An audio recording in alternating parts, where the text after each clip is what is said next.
Ch-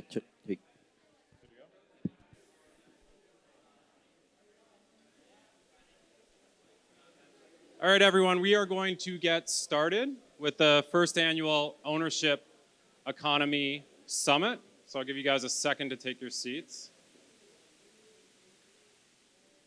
First of all, thank you so much for joining us. This was all kind of a dream 6 months ago for Jahed and I after doing the podcast, and we wanted to bring together a group of people that are really shaping the ownership field. First and foremost, thanks to the sponsors that enabled this to happen. Everyone from CommonShare to Filecoin Green to One Project, Jason Weiner, the Institute for Employee Ownership at Rutgers University, and Cerulean Ventures. And thanks for the speakers for agreeing to come to New York, and for all of you agreeing to come to New York. I know how hard it is post-COVID to attend conferences in person. Our philosophy with this event is everything kind of good starts small. And the challenge that we're facing with the ownership economy is how do we scale good things? And so a lot of the conversation today will be about that tension, how to scale technological innovations that empower communities, how to scale governance structures that give more voice to people that create value within communities or within organizations, within protocols, within society as well. We've got a pretty diverse audience, and I think a group of people that don't normally sit in the same room together, and that was the entire point of this event. So we've got folks that are kind of the leaders of the employee ownership crowd, the cooperative movement, the crypto movement. We've got general partners from VC funds, researchers, macroeconomists, and I think these are the types of people that we need in the room to solve some of the challenges we have around inequality of labor, inequality of wages, inequality of wealth, and just creating more inclusive societies. So thank you again for taking the time to do this. Thank you to Jahed for all the hard work that he put into this with me. And we are going to get started with this opening plenary so I'll invite the speakers to come up on stage. So we have in this first plenary Dr. Alan Frank Miller, Rademacher, and Dr. Jan Eeckhout. So you guys can sit wherever you want in these small stools. I'll be over here.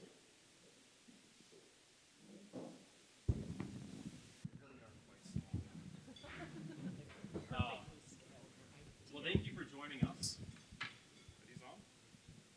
Yeah, they're on.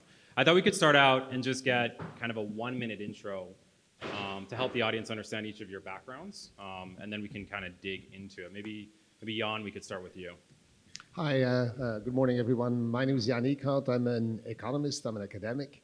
I do research on the impact of concentration, ownership concentration, and market dominance, and what kind of macroeconomic impacts that has. And what I think I'm going to learn today is that I see a lot of people working on ways in which there are kind of hands-on solutions for that. And so I'm kind of curious to hear about that, and I hope I can contribute some with the type of facts and evidence that I've uncovered doing that research. Awesome. Thanks so much. And Ellen? These are really on? These are on. Excellent. Good morning. I'm Ellen Frank Miller. I am a former academic and researcher and the founder of the Workforce and Organizational Research Center, fondly called WORC. I'm a social entrepreneur by accident, and I really look at the relationship between quality jobs and business outcomes, particularly in small to mid-sized businesses, which are often the types of businesses that are really ripe for ownership conversions, especially during this silver tsunami that we're in. So I'm very interested in and looking forward to talking about the relationship between employee ownership structures and decent work, and the ways in which there seems to be a causal pathway there where employee-owned companies behave somewhat differently as economic actors from traditional companies. So very excited to have the conversation. Awesome. And last but not least. Hey, everybody. Great to meet you. I'm Ida Rademacher. I'm Vice President at the Aspen Institute. I co-lead the Financial Security Program, which looks at the critical financial challenges facing households and families. And I co-chair across the Aspen Institute the Partnership for an Inclusive Economy, looking at the different ways that Aspen's knowledge and networks particularly relate to the issue of how we get more deeply shared prosperity simultaneous with economic growth in our economic systems. Great, great. Well, thank you all three for joining us. Jan, I want to start out with you. I feel like I can talk about competitive economies, having studied a little bit at University of Chicago. And so the theoretical basis that we have for building kind of competitive economies in the US, you've done a lot of work around this. And your most recent book, Profit Paradox, talks a little bit about the fact that we've moved into an environment in the US that has a lot less competition, and that the actual structure of the market has fundamentally changed. And I think to set up the day, we can talk about firm level stuff, we can talk about innovations at the protocol level, or innovations from legal structures, or interesting investment vehicles. But I think where we should start is that kind of the 10,000-foot view of what is going on within the economy. And if we could just talk about a little bit about your work and what you're seeing in terms of market structure today and the things that concern you. Yeah, thank you. So basically, the big thing we see is that there's been like a huge change in 1980. And let me start with kind of a fact that just is illustrating this. If you look at the Dow Jones, adjusted for inflation, there's basically less than 1% growth between 1945 and 1980 annually. So basically, cumulatively, if you invested $1 in 1945, you would have just a very small return by 1980. Then from 1980 onwards to today, the return is about 7% per year. So cumulatively, that means that if you invested $1 in 1980, you have $15 now. And there's a huge change. Now, what does that mean? That basically says that if we see stock values going up, that means that profits must be up, because the stock value is basically the discounted sum of future streams of dividends, which are reflecting in profits. And so we see a huge change in the profitability of firms, but that's just an average, because the Dow Jones is really like a selection of firms. And so what we see is that the distribution of profitability has increased in the sense that it's much more unequal now. And so we see these profits rising massively. And then what we try and study is basically what are the macro implications of that. And the type of macro implications we see are a number of facts that also start in 1980. And one of those is something that will sound, especially in this room, very counterintuitive. And I don't recommend that you kind of bring it on in a cocktail party when people had a few drinks, because whenever I do it, they declare me crazy. But it's a fact, which is the fact that the startup rate was 14% in 1980. Today, it's 8%. Startup rate is basically the number, or the percentage rather, of startups as a percentage of the total number of firms. And so what we see is that innovation is going down, because that's another kind of fact that we see, is that innovation is declining, especially from the dominant firms. Of course, these dominant firms do a lot of innovation, but if you kind of look at it as a share of how much they sell, or even per employee, the innovation per employee is actually much lower from these dominant firms.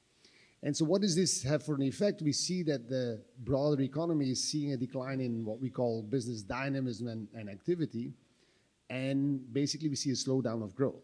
Okay. Now you say, how is this possible? Because we're in an age, of digital transformation. We see new technologies going on or being invented and implemented all the time.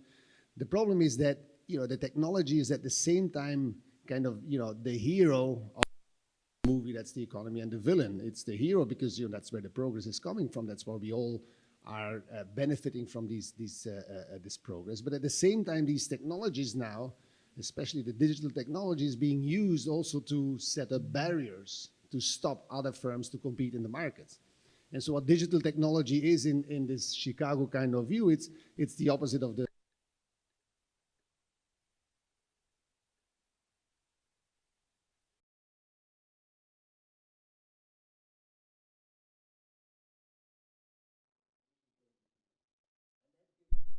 to basically all these natural monopolies that we see, and this is why we see these profitabilities going up so much. And it's really about the distribution of profitability, of course, because the startups aren't making the profits. It's basically these dominant firms.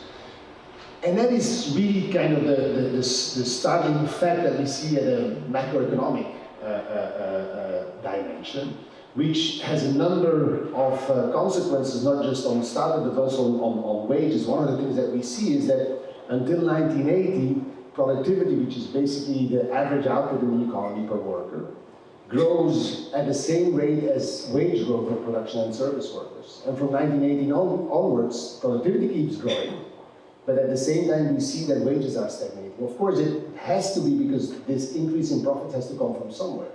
Okay? And that's what's creating this wedge between the productivity and the wages. And so in sum, what we see is 1980 is this kind of, sea change in what's going on in the economy, that the system, the market system, has kind of stopped working as it was working before, that it's somehow, I wouldn't say failing, but that it's having serious flaws, and this has these macroeconomic consequences. Great, thanks for the overview. And I think that kind of ties into the work that Ray Dalio has been doing recently about the 60-40 economy, and there's a great portion of your book where you talk about these two people that live next to each other in New Jersey, and suddenly they see that, one of them can survive in this economy and the other can't, and they can't really understand what's happened, right? And there's a whole, I won't go into the full book now, but I think all of us have that visceral kind of experience at this point where people that we know, people in our social circles, you start to see this bifurcation between those that have almost caught the wave and those that have been left behind from the wave, and it's not exactly clear if you had to make bets, who was going to catch the wave and who wasn't.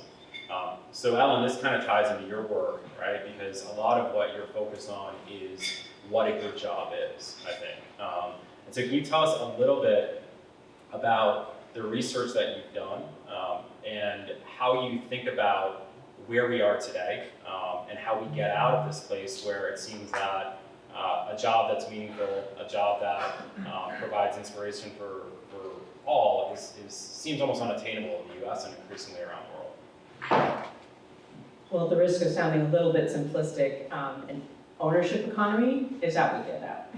I think in an ownership economy, undignified work is unthinkable, right? Because we do know that when companies are run by employee owners, they make different choices as far as how they act in the market, and the market seems to reward that behavior.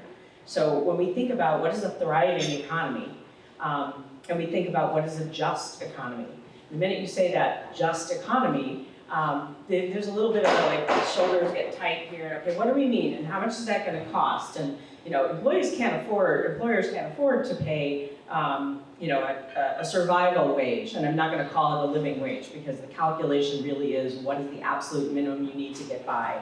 So if employers can't afford to pay a survival wage because of the way those profits are distributed, because clearly they're not overrepresented in gathering those profits to themselves, then when we talk about the decoupling of profits, productivity, and wages, it's hard to see how a just economy is not the solution, and a just economy is an ownership economy, where what we know about financial outcomes, and I know we'll talk about this more, financial outcomes for workers in employee-owned businesses, the wealth-building element of it is very strong. There's great evidence. Some researchers in this room are the ones responsible for creating that knowledge base. But the other thing we find is that when companies become employee-owned, they improve the quality of jobs on a lot of different dimensions. There's some great research. Corey Rosen is here out of the National Center on Employee Ownership with BLS data from the National Longitudinal Surveys, where employee owners' wages were 33% higher than a comparable group. So when we think about how companies prioritize, their workforce, do they think about their workforce as a cost to be minimized, or do they think about making investments in employees that will pay off for the business, just like they think about making investments in, plants or materials? What we see is that they allocate those resources towards building their workforce. And you get this sort of also greater access to high quality benefits. So we can kind of see who is speaking in the behavior. We look at, I was reading a book, we look at Congress and the representation across the US of folks who have a bachelor's degree or higher is about 1/3 of the US population. Congress is almost entirely, there are incredibly few folks who sit in the halls of power who do not have a bachelor's degree. And yet when you look at the workforce, you have very little power that is allocated or representation that happens in the folks who can make decisions like whether or not employee ownership is easy or hard to execute. When you look at when employees have a voice in their companies as owners, they make different choices. They have the opportunity to be represented and their behavior is different. And the evidence suggests that those companies are more successful companies. So the relationship between a good job, good financial outcomes, and employee ownership is one that's worth taking note of. And I guess, Ida and Jan, like, why do you think we are in this moment right now where we've had a number of policy failures that have come into place? I feel like the work that you're doing at the Aspen Institute is kind of this mezzo level or mesoeconomic work in terms of trying to figure out, almost between Ellen's work and Jan's work, around how do we create policies that support individuals, support families to build more inclusive wealth. Can you tell us just a little bit more about the work that you're doing? And then I have a question for you and Jan following up on that.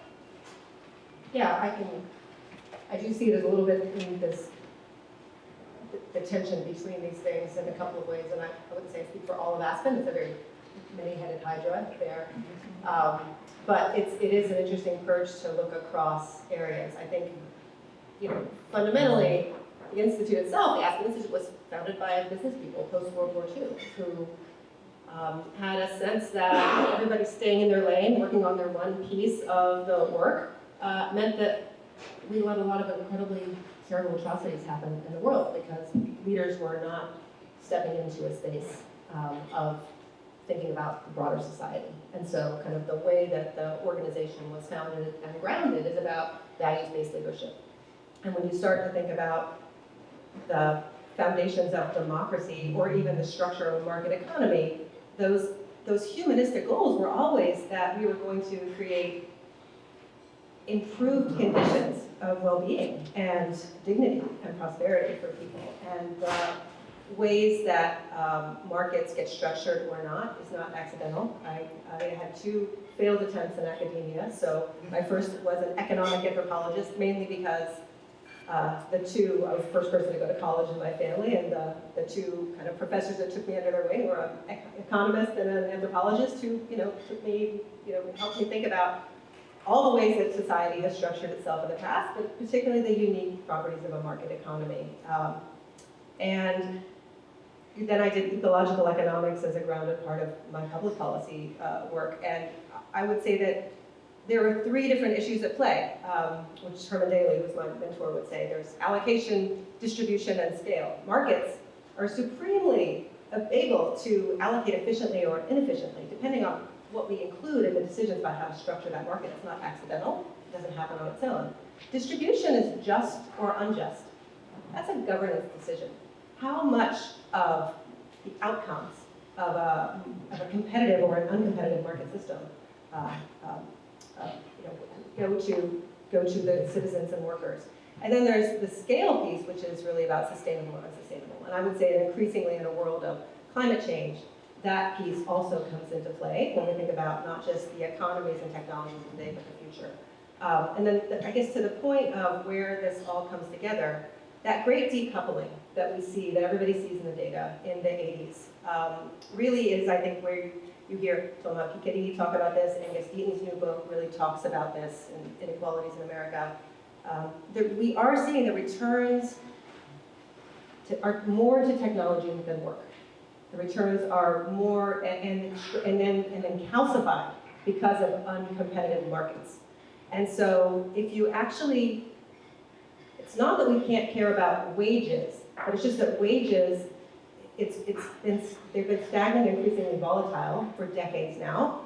So there's one thing to focus on making all good jobs better jobs that pay enough wage, and there's another thing to actually figure out how to make markets work for more people in terms of the capital income share. So the idea that, in the poverty, anti-poverty world, you see such a giant growth of, and I'll stop talking here in a second, of basic income pilots happening across the country.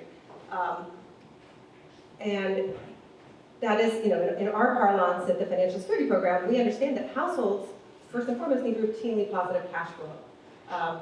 But wages in a dynamic economy aren't going to be the sole source of that. But how do we think about not just redistribution as the answer to that, but an actual primary stakeholder share in the upside of a growing economy? And that comes to not just employee ownership, but all of the other kinds of governance structures that people are thinking about in this room, which is why I'm so excited to be here. So I'll stop there. I'm sorry about this, such a background to get to here, but here we are. No, I think that's great, and I think the concern I have about these UBI pilots is that, with AI, all of us are going to be. I mean, it's increasingly going to be all of us that are going to be kind of out of the means of production, and if we're looking for dignity and creativity and kind of fulfillment in work, UBI doesn't feel like the best solution in terms of we need to be creating structures where we are incentivizing those that create value to firms, those that create value within these protocols and platforms, while at the same time giving them voice rights.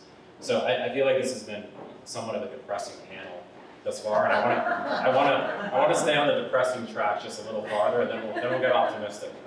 So my biggest concern, Jan, at this point is that if you look at and I guess I as well, if you look at the transition to the green economy and what we need to do, a lot of these sectors require less, not more jobs, right? And so my question to both of you is like, how are we going to do this in a way where we actually manage to ensure meaningful employment for a large portion of the population, when at the same time these technological advances suggest that many of us could be out of work or may not need to work, and who's doing this well today? Like, is Europe doing it well? I know when we talked on the podcast, you said no, but I mean, like, who do we look to for solutions to that?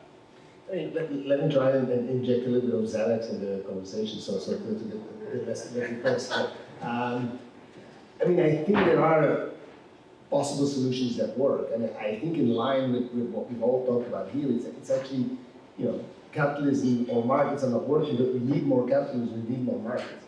So where it's failing, I mean, I like to compare it to if you let me do it my way, soccer instead of football, but you need clear rules, you need a level playing field, and you need a referee who implements the rules. At the moment, we're playing soccer, instead of 11 against 11, we're playing 15 against 7, and then the playing field is level. On top of it, the referee is chosen by the team and it's 15 players.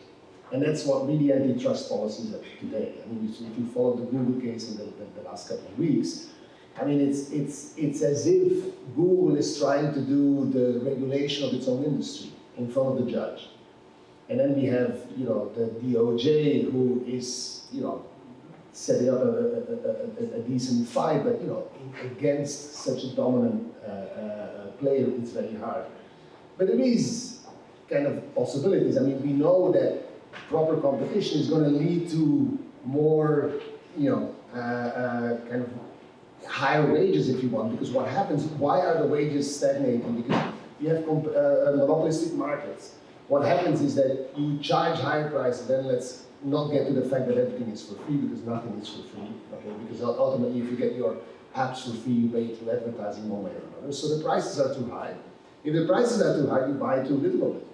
And if you buy too little of it, basically the demand for production and therefore productive inputs, including labor, is too low, and that's why wages are falling.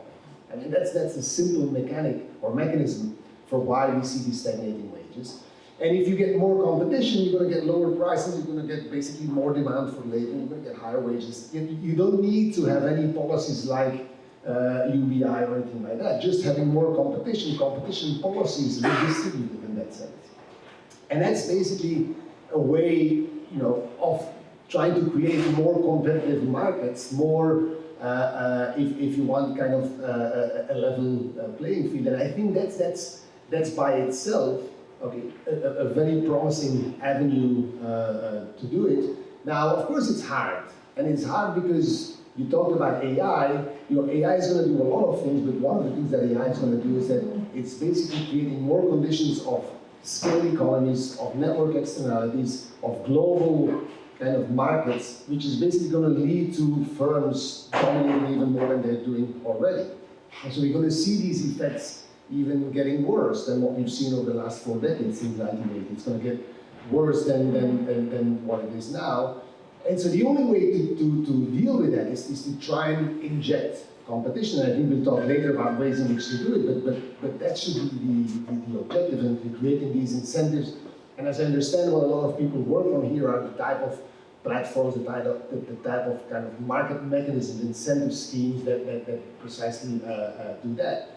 But we also need this at a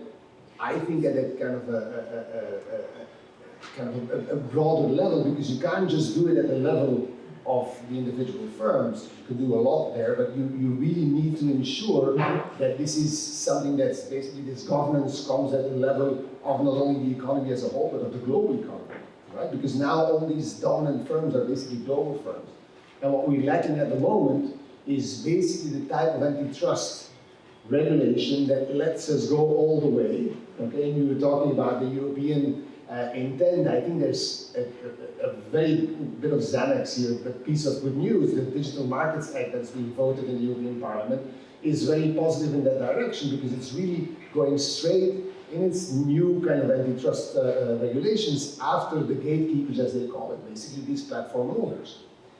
How through interoperability, some of the things that many of you here are working on, in the sense of trying to make many of these technologies interoperable. And what is interoperability? Well, you try and inject competition. That's what interoperability does.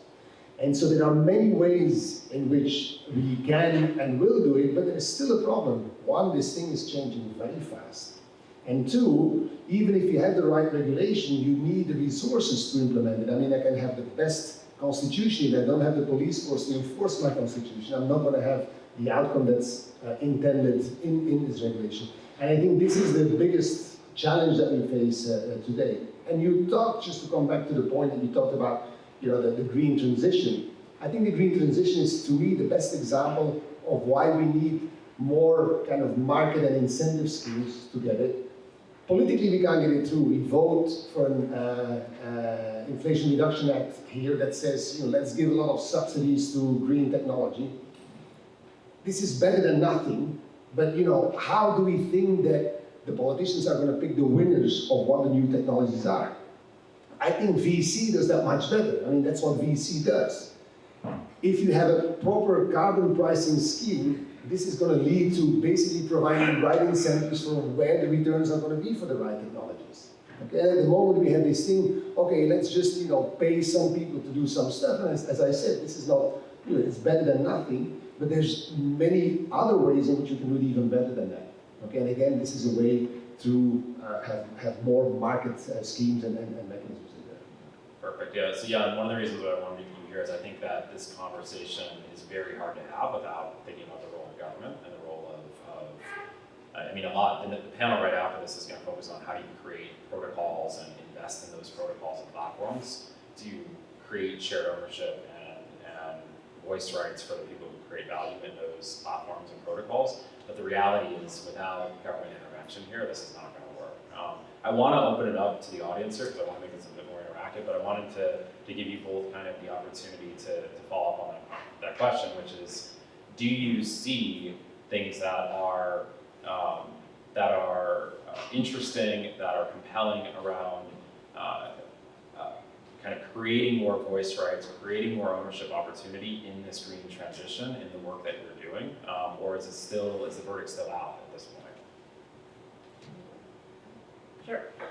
So I want to just double back to something that Jan said about creating more competitive markets, and I think that we also want to kind of keep our eye on what does that look like and who decides if it's competitive, right? We've had a labor shortage in this country, and employers have really been screaming about the labor shortage. And what we know from really competitive markets, right, is that when supply is low, price rises. And yet, rather than necessarily fully adjusting to the market in that way and raising prices, you've had some really harebrained things like let's relax child labor laws so we can increase the supply of labor. Okay, the equilibrium price is high, you don't want to pay it, so let's intervene in these markets and make them, if you intervene, right, we have less competitive markets, here's, neoliberal economics. But I also think that and what you were talking about, the role of, the role of government and establishing the rules, I do think UBI has a role to play. When we talk about the ways in which, there will be some, complement effect where workers will be able to do their jobs better. If we invest in our workforce to upskill them and allow them to contribute more by using AI tools, that will be positive, but there will be substitution effects. And you see this playing out with the UAW, where they were fighting, for union jobs in electric car factories and batteries because they know there will be fewer of them. So I think UBI is an important way to kind of bolster the changes that are coming. I think that the sort of what I kind of hope for with the green economy. I think when we look at the Inflation Reduction Act and CHIPS Act, there are provisions built into those laws that say if you would like to bid for one of these enormous contracts, you are very welcome to. However, there are some rules about how you treat your workers. And you must meet certain qualifications, like, for example, making childcare available so your workers can work. Minimum levels of, adequate wages that you must pay. If you don't want to do those quality jobs practices, by all means, you are not obligated to take these enormous amounts of federal dollars and do the job. Somebody else can do it, right? So I think that we have a role where we can make certain demands and have certain interventions that will perhaps work against some of the other market factors. But I think that it is a unique moment where we get to decide what is a green collar job. Is a green collar job a good job?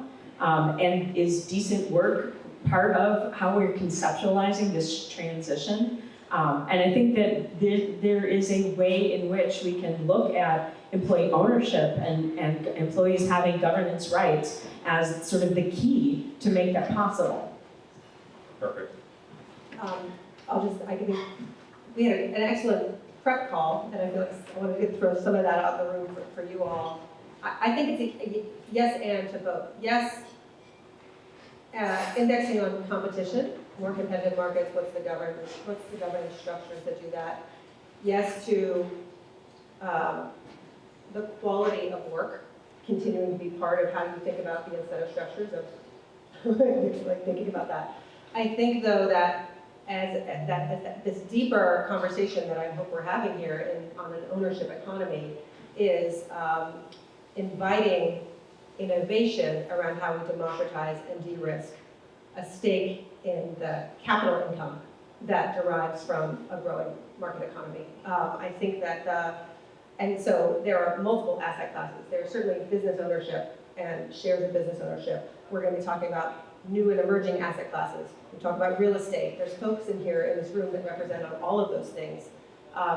My own sense is that the two issues of our day, the critical challenges facing society that we really have to grapple with because of the threats they pose quite different are climate and inequality. And I think that the levels, I think as carbon concentration is to climate, wealth concentration is to the undermining of our democratic systems. And I also think that I'm with you all on the UBI conversation. I'm much more interested in the universal basic dividend. I'm much more interested in what are the different ways that a capital income share can stack up so that there's a level of agency and stability and choice for all workers. We don't worry so much if you're an affluent person that the lack of a day job is affecting your creativity or your ability to be an entrepreneur. I often say it's really hard to swing a baseball bat when you're standing in a canoe. I'd like for more people to be on solid ground with a level of the systems that work, healthcare, like what are the shared systems that are going to be there, but less of it being a redistribution conversation than a primary distribution conversation in the foundational parts of who has a stake and can be entrepreneurial in their own working life and in the way that they contribute to the economy and to the functioning of the communities in which they live. So I think this is a fulsome conversation, and I think at the foundation of it is remembering that we do have choice. All leaders have choice in how we structure the ownership stakes or profit sharing of the business. And there's a lot of different things that go into this across the board, so it's not a small thing to be talking in this way. But I do feel like there's even just the diversity of who you've convened in this room, and it shows that there's a little bit of a flywheel starting on multiple people asking the same question, coming up with different solutions, but potentially starting to put a big tent over top of them, and building this into more of a set of people who understand how all of their different parts fit together, really can help us think about the next iteration of an economy that works for more people from a foundational sense. Great. So I want to open it up to the audience for questions. Do we have a mic? We can get right here. I'll speak up until I get it right. My name's David. It seems like a disproportionate amount of the Xanax you've tried to introduce has been around the idea of governance, rules, that Congress might actually fix this problem in the context of the US. And it just seems like we understand that the game has been largely rigged, that most of those players are bought and paid for in a structure. The concentration of wealth has increased the ownership of our congressmen. So the idea of leaning on that we're going to get regulatory ways out of this, that we're going to have, if you did that same study from the 80s and looked at antitrust rules and enforcement of that, I bet you would see a trend on a relaxing of antitrust enforcement in that same period. So I'm just wondering if you got anything else for us, right? Because it seems like hoping government's going to improve the rules is probably not a great kind of place to go. I'm a pretty depressing guy, so like it's gonna get better from here, okay? So, but I think I want to hear your opinion on the antitrust stuff. There's gonna be a bunch of panels here around protocols on platforms, on investors, but I think this conversation, if you don't include government, all the stuff we do around that doesn't matter. It really, when you get into it, and I think maybe Jan, having you talk a little bit about how this concept of what's good for a consumer counterintuitively has and how, unfortunately, again, the University of Chicago has influenced antitrust regulation and what that means in terms of competition. Maybe we could just touch on that briefly. And then in terms of other solutions beyond government as well, I'm interested to hear from you folks as well, but that's the whole day's going to be looking at that as well.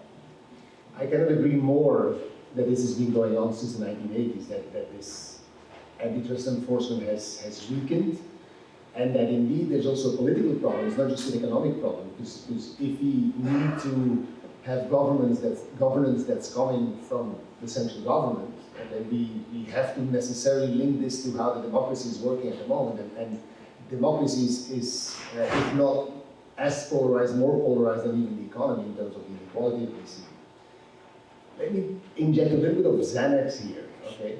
Which is that we've taken about a century to regulate utilities, okay? Transportation, electricity, and then more recently telecommunications. And it's still not working well, okay? But at the moment, you cannot just start an electricity utility and just compete in the Wild West. We've seen what happened in Texas, I think it was 2 years ago when there was the snowstorm there, and what happened to electricity prices. And they had to basically adjust how they're running what they're doing there, because they realized that without regulation, this doesn't work the way it's intended to work, okay? Because it's basically natural monopolies. And with digital technologies, it's natural monopolies that are naturally being created, and where the consequences are even worse. Why? Because the reach of these markets are even bigger than global markets. And so they can actually escape regulation much more easily. What I mentioned earlier, and this is the tiny bit of Xanax, what happened in Europe with the DMA is that, in fact, the big players were not paying attention, and this was passed through the European Parliament very quickly, okay, 2 years ago. And so it's going to be effective on the 6th of March, 2024.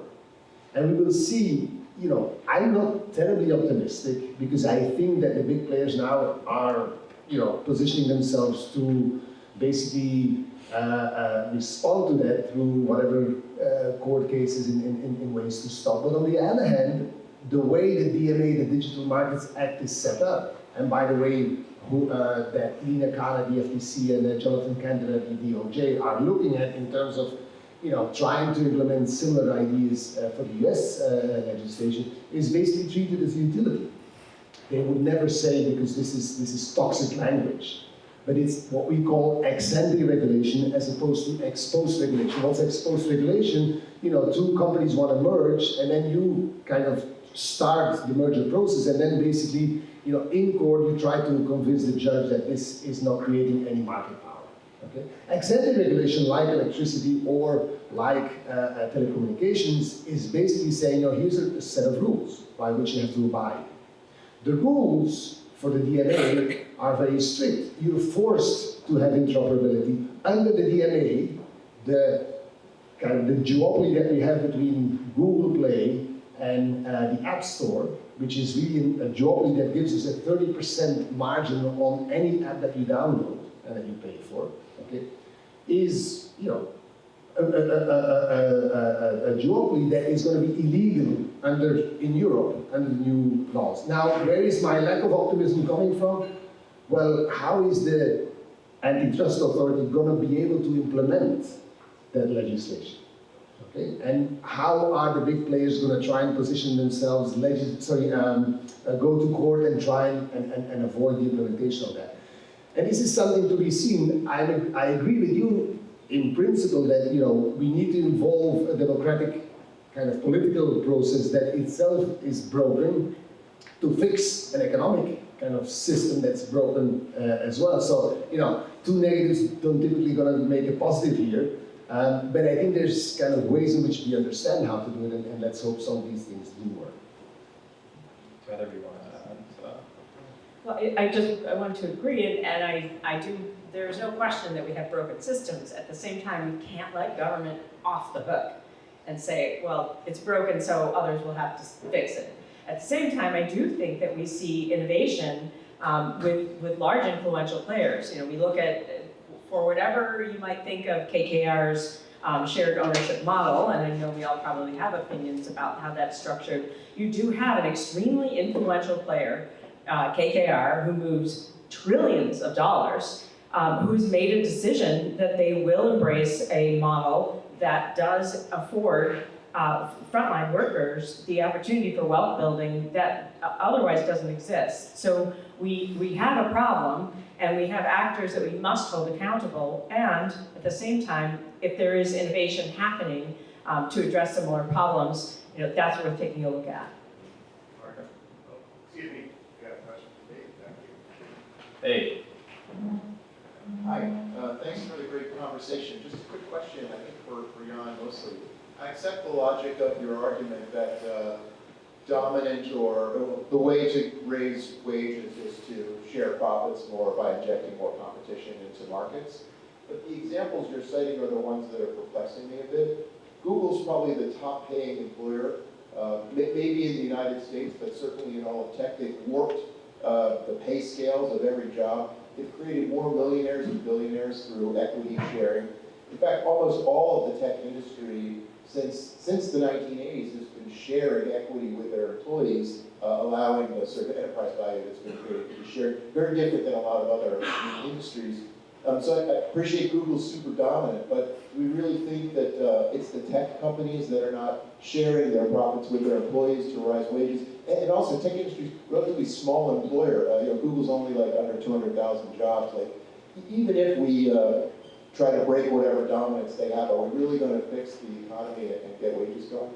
So, I mean, this is a great point, and what I would like to point out here is that, what we call the labor share of the big tech companies, and in fact of all the dominant companies that are outside the tech sector, is actually lower than the rest of the economy. So they basically spend less on labor. Why? Because they outsource much more than any of the other companies. We now have zero labor companies, okay, especially in biotech. So basically they have no employment, they just have ownership. So we have to be very careful to look within the firm. The point that we're trying to make in terms of when we analyze what is this relationship between the dominance of these firms, the profitability of these firms and the wages, is through the market, not within the firm. So this is something that happens through the demand economy-wide. So let me give you the example of Apple. Apple has a call center in New Mexico. That is not part of Apple. Now, in a kind of value chain sense, this is an input in the production process of Apple. They have a lot of that okay, where basically these wages are a lot lower than just within Apple. And then there's a second aspect of this kind of wage tension, which is we do see increasing wage inequality, enormous increase in wage inequality. And that is precisely for the type of people, if you're an AI coder, you make a ton of money. And the reason is because you get a share of that profitability of the firm that you're working for, because one line of code is going to improve the app of millions or even billions of users. And this is going to create a lot of profitability to your firm. So you are extremely valuable. That's what we call the superstar worker market. And those workers are very different from the production and service workers, which are 90% of the economy. And I was referring to the 90%, and I'm sorry that I kind of jumped and didn't go into the details, but we see that inequality going up within that kind of, the lucky few, let's call it the 10%, and the rest. And so the mechanism is really much more a market mechanism than because of that specialization and outsourcing rather than just within the firm. Although some of that is also going on within these large firms. Within Walmart, we do see some of these things going on. But with the Googles and Facebooks, we don't see that because they just outsource all this thing. I think this is a very great point you brought up. I think we have time for one more question.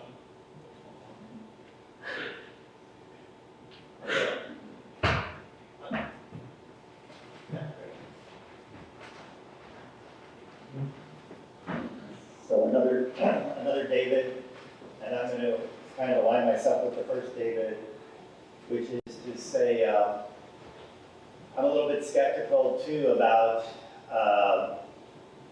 hoping for governmental intervention of any kind. And I think the way I would characterize my skepticism is we have this idea that the oligarchs run very short-sighted economies. But I think it's pretty clear now that this distribution problem that we're having, this environmental wreckage problem that we're having, is actually a very long project that was first conceived after the New Deal. It was the right getting together and thinking hard about a progressive future they saw and figuring out where they could retake power. The ultimate realization of that dream has been the Supreme Court, which is about to dismantle the Chevron deference. If that happens, it's a big blow to regulatory power in the United States. And so I get to the point, I think we have a real problem is that we're fighting for the workers, but the workers are voting for Trump, right? And that's because there's a lot of money behind messaging, communication, lobbying, and so on. We just don't have any kind of in our, whatever we're calling our sector, long-term, well-resourced advocacy, government relations effort to fight back and to win the votes and the hearts of the people that should be fighting with us. And if I were to put in place that kind of long-term view, I would look, I'd put my futuristic goggles on and say, what's coming down the pipe? Well, it might be authoritarianism, which I think is also an ultimate voicing of this long-term project. I think Peter Thiel and David, I don't want to cut you off here, but we only have a couple minutes Sorry. on this panel. So what's the question? Well, I think Musk and Thiel know that authoritarianism will protect what they, this big corner of the wealth that they've gained. So, yeah, I'm not sure I have a question other than yes. Okay. Well, let me summarize what you're saying. So, the thing that I see about, I don't think the vast majority of Americans, or the 50% of Americans who voted for Trump are crazy, right? I mean, I'm a super liberal guy, but I think when 50% of the population is voting for someone that identify where they essentially are saying, look, we've been left behind, we can't like this conversation has to be across lines. The only way this gets solved is having conservatives and progressives in the room.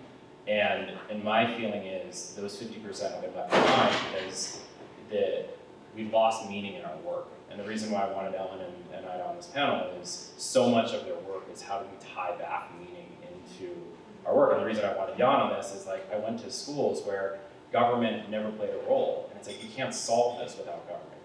The whole next panel is on David Packen will be on it, one of the greatest kind of investors of our age, and Stuti Pandy and Jake Lynch and Jahed. All of them are building these protocols and platforms that have shared ownership and shared governance within them. So they're creating structures for investing in these firms, but without fixing some of the market stuff, I think we can't solve this stuff. So we went from your non-question to my answer for the audience. But maybe we could just kind of close out here because we only have a couple minutes with final thoughts. Yeah, I was just listening to a conversation with Martin Wolf. I don't know if you see, his Democratic Capitalism book, but when we kind of look at progressive left and progressive right are where the political conversation is, right? And the progressive right is connected to a sense of anger. The progressive left is connected to a sense of hope. And right now, in many of the towns and cities across, I would say not just America, but much of the world, the palpable emotion is anger. And it's not just about the conditions of work. I think this is the first era ever in America where kids will not do better than their parents. Huge inflection point. This inability to have intergenerational hope and legacy is when people just say, what else can I do? I'm gonna align with the anger person who's both pointing at problems elsewhere and also reminding me that somebody else wants to take my lunch. Like whatever I have left, somebody else is coming for it, and nobody's looking out for me. And they're playing into an anger thing that I do think will end up with even more dysfunction in government. So the skepticism around a federal government solution right now, I think is right. Part of why I'm less focused personally on a conversation about additional redistribution from an eroding tax base than I am about primary distribution, alternative innovations and governance models, and capital innovation. So I think that both will have to come together, and some of the really interesting solutions politically are these interesting bipartisan conversations where people can agree on something even though they want it for the different reasons. I think that there are tactical places where we can have political wins. I think the longer run conversations about the overall tax structure and the market structure and where there's regulatory rules, that's going to take a little bit of time. That doesn't mean that we can't begin with meetings like this, Martin, which I'm so excited about, to start to find out who else is wanting to have a different conversation. How can we shape an interesting kind of double take on a set of people who are allowing themselves to imagine market innovation for the common good. Any final thoughts, Susan? Yeah, just briefly, and I think innovation is the theme that's coming back for me. The transition to a green economy is really a once-in-a-lifetime opportunity to either ensure that green-collar jobs are good jobs, or that we follow the status quo and it looks just like it looks today. There's an initiative by the Ares Foundation, which is private equity firm Ares Management's charitable foundation, where they made a grant to nonprofit called Jobs for the Future. It's $25 million focused on creating a program called Climate Resilient Employees for a Sustainable Tomorrow. So they're trying to act on the supply side of the equation here. Let's have workers who are skilled, who are ready to do these jobs that are coming into being, that innovators are creating. And what I would like to see, I guess my aspiration here is that there could be a comparable investment, not from government, I'm a realist too, but there could be a comparable investment that would give these innovator companies that are creating the green economy, that are creating the green collar jobs, the tools that they need to design green collar jobs in ways that are good jobs and understand the ways in which that investment pays off financially for the company. And that includes helping green companies embrace employee ownership models and smoothing the way to make it easier for them to embrace those models. I wanted to pick up on David's point. I agree with you, but I do think that there's more that we can do. Ultimately, technology has made the economic and human exchange much more complex. And I think we need to innovate, and we need to find solutions to basically incorporate at the same time democracy and expertise. And I don't want to take a Boeing Max if it hasn't gone through the FAA. And I have to trust in the FAA that they do it right. And I don't want to take a vaccine if it hasn't gone through the FDA. And this is all experts, and I don't want to, make investment if I'm not sure that the Federal Reserve Bank is ensuring stability of the currency, for example. Okay? So there's a lot of things that are currently going on that is deferred to experts. At the same time, we want some kind of supervision from, well, the democratic system, because we don't want to kind of give it away, because if you give it to experts and it becomes an authoritarian despot, then, they can use it to their own effect and interest. And I think in terms of what happens in terms of work, what happens in terms of competition, we need to defer to experts. Ultimately, I think of it as, most of the people don't see what happens at the FAA or FDA. It's like, you want to have differences for certain countries that politically are acceptable, sure, you want to drive in miles and inches and feet, and that's how you want to measure it. Your car, because it's such a global product, is built on the metric system. Every single piece of science is on the metric system. Okay, you don't like the metric system, but your car is metric. Now you're going to have, boards where it says it's miles. That's great. Okay, and we can kind of incorporate these political differences. They can be based in culture. They can be based in identity. But we must, at the same time, accept that most people don't want to talk about the metric car. Okay, because you can't have stuff being shipped across borders without it being metric anymore.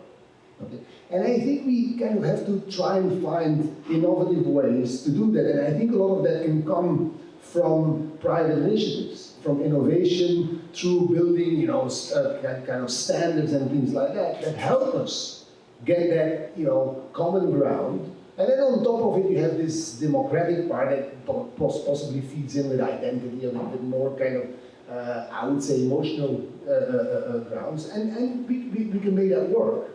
And I think that's the biggest challenge that we face. Awesome. Well, thank you all for opening this up and giving us some things to think about. Folks, we're going to take a 5 to 10 minute break. The next panel is on investment in protocols and platforms in this space. So thanks again.